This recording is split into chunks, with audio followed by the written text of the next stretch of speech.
ജനകീയ പ്രശ്നങ്ങൾ അറിയാൻ CPIM ഒറ്റപ്പാലത്ത് ഗൃഹസന്ദർശനത്തിന് തുടക്കം. ജനങ്ങളുടെ അഭിപ്രായങ്ങളും നിർദ്ദേശങ്ങളും നേരിട്ടറിയുക എന്ന ലക്ഷ്യത്തോടെ CPIM നടത്തുന്ന ഗൃഹസന്ദർശന പരിപാടിക്ക് ഒറ്റപ്പാലത്ത് തുടക്കമായി.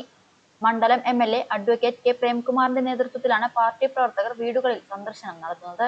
ഗൃഹസന്ദർശനത്തിന്റെ ഭാഗമായി പാലപ്പുറം പോസ്റ്റൽ ക്വാർട്ടേഴ്സ് പ്രദേശത്താണ് MLAയുടെ നേതൃത്വത്തിലുള്ള സംഘം സന്ദർശനം നടത്തിയത്.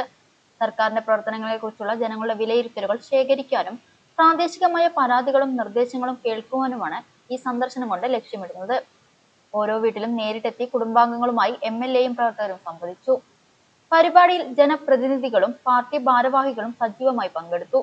Palappuram local secretary C Madhavan, ward councillor Sai Kiran, നേതാക്കളായ സുകുമാരൻ, അഡ്വക്കേറ്റ് കാളിദാസ്, ബിന്ദു തുടങ്ങിയവർ MLAയോടൊപ്പം സന്ദർശനത്തിൽ പങ്കാളികളായി. വരും ദിവസങ്ങളിൽ മണ്ഡലത്തിലെ മറ്റ് ലോക്കൽ കമ്മിറ്റികളുടെ കീഴിലും സമാനമായ രീതിയിൽ ഗൃഹസന്ദർശനം തുടരുമെന്ന് പാർട്ടി വൃത്തങ്ങൾ അറിയിച്ചു.